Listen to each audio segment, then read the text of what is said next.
மகாலயபட்சம் என்பது முன்னோர்களை வழிபடுவதற்கான மிக முக்கியமான காலமாகும்.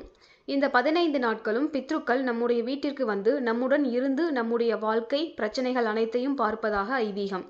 இந்த சமயத்தில் அவர்களுக்கு மரியாதை செய்யும் விதமாக அவர்களை நினைத்து பூஜை செய்தால் இறந்த பிறகும் அவர்கள் மீது நாம் கொண்டுள்ள அன்பு அவர்கள் மனதை மகிழ்விக்க வைக்கும். அவர்கள் வழங்கும் ஆசையால் நம்முடைய வாழ்வில் இருக்கும் பிரச்சனைகள் அனைத்தும் விலகும். மகாலய பட்சத்தில் கடைபிடிக்க வேண்டிய விதிமுறைகள் என சில முறைகள் நம்முடைய சாஸ்திரங்களில் சொல்லப்பட்டுள்ளது.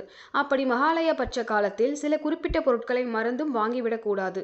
இவற்றை வாங்குவதால் பல விதமான தீய விளைவுகளை நாம் சந்திக்க வேண்டியிருக்கும்.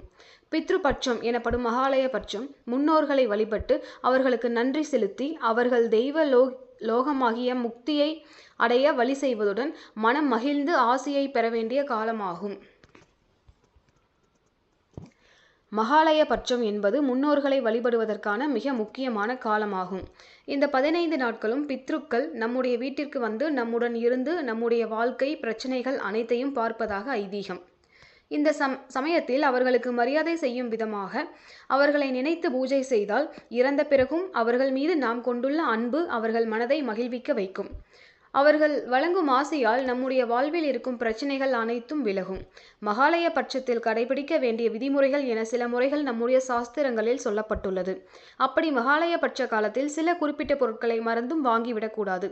இவற்றை வாங்குவதால் பல விதமான தீய விளைவுகளை நாம் சந்திக்க வேண்டியிருக்கும். பித்ருபட்சம் எனப்படும் மகாலய பட்சம் முன்னோர்களை வழிபட்டு அவர்களுக்கு நன்றி செலுத்தி அவர்கள் தெய்வலோகமாகிய முக்தியை அடைய வழி செய்வதுடன் மனம் மகிழ்ந்து ஆசியை பெற வேண்டிய காலமாகும். புரட்டாசி மாத பௌர்ணமிக்கு பிறகு வரும் பிரதமை துவங்கி அமாவாசை வரையிலான 15 நாட்களும் உலக இன்பங்களில் கவனம் செலுத்தக்கூடாது.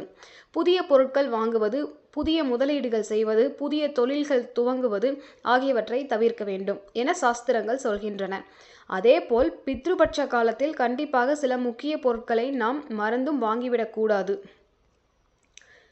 புனிதமான பட்சத்தில் இந்த பொருட்களை வாங்குவது நம்முடைய முன்னோர்களை அவமதிப்பதற்கு சமமாகும். இதனால் முன்னோர்களின் கோபத்திற்கு சாபத்திற்கு நாம் ஆளாக வேண்டியிருக்கும். பித்ருபட்சம் காலத்தில் புதிய சொத்துக்கள், புதிய வாகனங்கள் ஆகியவற்றை வாங்குவதை தவிர்க்க வேண்டும். இது முன்னோர்களை அவமதிப்பதுடன் தீய விளைவுகளை தரக்கூடியதாகும். பித்ருபட்ச காலத்தில் நேர்மறை ஆற்றல்கள் பித்ருக்களின் வழிபாட்டின் மூலமே பெறப்பட வேண்டும். இதனால் பித்ருக்களின் ஆசையை பெறுவதற்கான வழியில் கவனம் செலுத்த வேண்டும். புதிய சொத்துக்களை வாங்குவது பித்ருபட்சம் முடியும் வரை ஒத்திவைக்கலாம். விலை உயர்ந்த பொருட்கள், நகைகள், ஆடைகள் போன்ற ஆடம்பர பொருட்களை பித்ருபட்ச காலத்தில் வாங்குவதை தவிர்க்க வேண்டும். இது உலகியல் இன்பங்களில் நமக்கிருக்கும் நாட்டத்தை குறிப்பதாகும். இதனால் முன்னோர்கள் மனம் வருத்தப்படுவார்கள். இதன் விளைவாக நமக்கு பித்ருதோஷம் ஏற்பட வாய்ப்புள்ளது. பித்ருக்கள் மீது இருக்கும் பாசத்தை விட உலகில் இன்பங்களுக்கான பொருட்கள் மீதுதான் நமக்கு ஆர்வம் உள்ளது என நினைத்து அவர்கள் நமக்கு சாபம் வழங்கவும் வாய்ப்புள்ளது. பித்ருபட்சத்தில் பித்ருக்களுடன் நெருக்கமாக உறவை ஏற்படுத்தி கொண்டு அவர்களின் அன்பையும் ஆசிகளையும் பெறுவதற்கு முயற்சி செய்ய வேண்டும். நாற்காலிகள், வீட்டு அலங்கார பொருட்கள், வீட்டை புதுப்பித்தல் ஆகியவற்றை தவிர்க்க வேண்டும். இது வீட்டில் எதிர்மறை ஆற்றல்களை ஏற்படுத்திவிடும். இவைகள் முன்னோர் வழிபாட்டினை தடுக்கக்கூடியதாகும். இவைகள் முன்னோர்களின் மீதான நம்முடைய கவனத்தை திசை திருப்பி விடக்கூடியவை. நன்றி.